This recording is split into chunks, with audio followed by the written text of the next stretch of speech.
আসসালামু আলাইকুম গাইস, আমরা বন্ধু বান্ধব মিলিয়ে মুড়ি আয়োজন করছি সুতিপাড়া মোড়ে।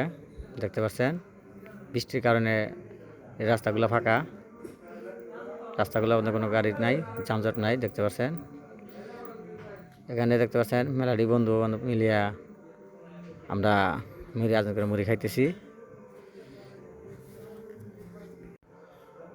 আসলে অনেক দিন ধরে এইভাবে সবাই মিলা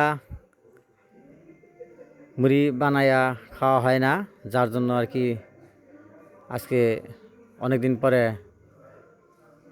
সবাই একখানে হয়েছিলাম, বন্ধু সবাই। তখন যেমন মুড়ি বানানো হয়েছিল, পরে আমরা বললাম যে মুড়ি সবাই বানায়া এখানে বসে খাবো। দর্শক, হ্যালো গাইস, আসসালামু আলাইকুম। একটু কথা বলতে চাই।